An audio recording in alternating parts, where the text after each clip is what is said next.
Hello friends, welcome back to our channel. In this video, we will discuss about class 10 chapter first history, the making of nationalism in Europe topic. Europe after 1815 के बाद Europe was divided into many kingdoms, duchies and empires.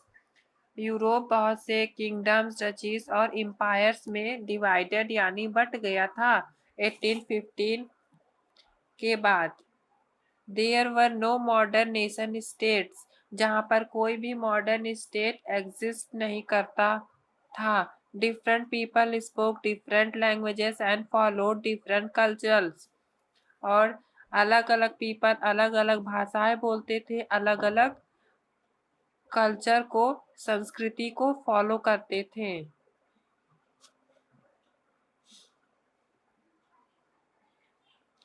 The Habsburg Empire include Austria, Hungary, Bohemia, Lombardy and Venetia. Habsburg empire में ये सभी आते थे: Austria, Hungary, Bohemia, Lombardy and Venetia. People spoke different languages and had different traditions, और peoples अलग अलग भाषाएं बोलते थे और अलग अलग संस्कृति को फॉलो करते थे. There were no common national identity, और वहां पर कोई भी कॉमन नेशनल आइडेंटिटी नहीं थी. Aristocracy, rich landowners and noble families. Rich aristocracy में रिच लैंडओनर्स और नोबल फैमिलीज आते थे. ओन्ड स्टेट एंड पैलेसेस, जिनके पास खुद के घर और पैलेसेस होते थे, स्टेट हुआ करते थे. कंट्रोल पॉलिटिकल पावर, जो कि पॉलिटिकल पावर को कंट्रोल करते थे. Shared a common life style across Europe, और ये अपना कॉमन लाइफ स्टाइल पूरे यूरोप में शेयर करते थे.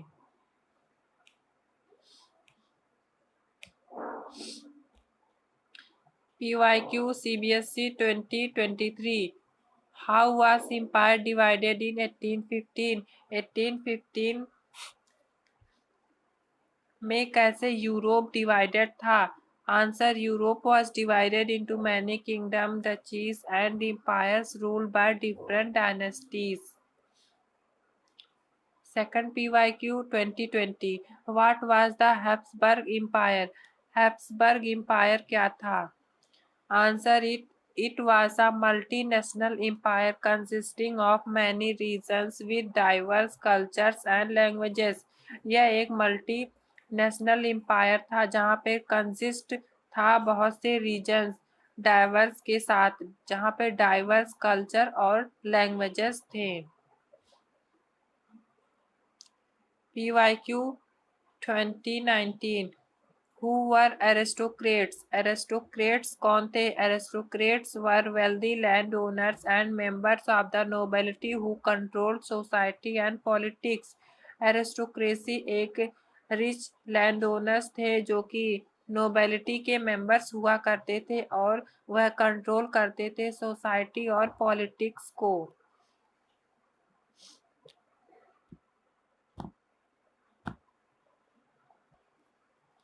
New middle class include industrialists, businessmen, professionals, lawyers, traders.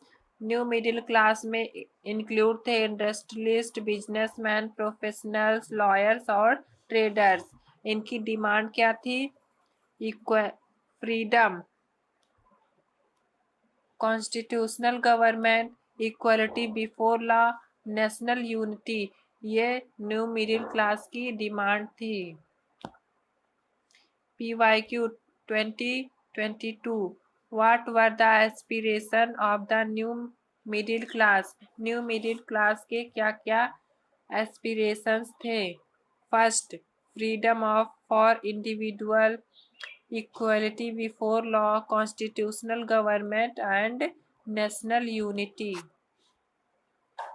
Fifth, Liberalism. The word liberalism comes from the Latin word liber meaning free. Liberalism word आया है Latin word से, जो word है Libre, उसकी मीनिंग होती है free. Main idea of liberalism: freedom of individuals, equality before law, representative government, freedom of market. PYQ 2021. What is liberalism? Liberalism refers to the ideology that emphasizes individuals' freedom, equality before law, and representative government. Economic liberalism: free market, abolition of trade restriction, freedom of movement of goods and capital।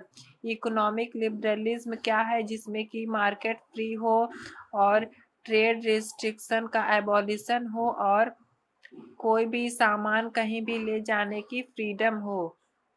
PYQ 2018. What was Jolvarian? Jolvarian was a custom union formed in 1834. जॉल्वेरियन एक custom union था जो कि formed हुआ था 1834 में, जो कि abolish करने के लिए हुआ था traffic barriers and promote economic unity among German states, और प्रमोट करे इकोनॉमिक यूनिटी को जर्मन स्टेट्स के बीच में amongst.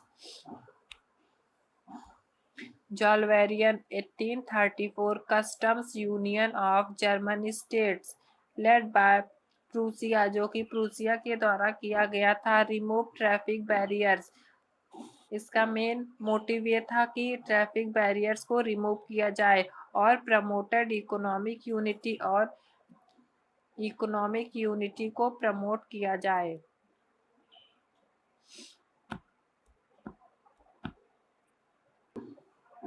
Important 3-mark question. Explain the role of new middle class in the rise of nationalism in Europe. New middle class का role explain करना है rise of nationalism in Europe में। Answer: the new middle class demanded freedom and equality. New middle class demand कर रही थी freedom और equality की। They supported constitutional government, जो कि कॉन्स्टिट्यूशनल गवर्नमेंट को सपोर्ट कर रहे थे। They promoted the idea of national unity and liberalism, और यह प्रमोट कर रहे थे नेशनल यूनिटी के आइडिया को और लिबरलिज्म को।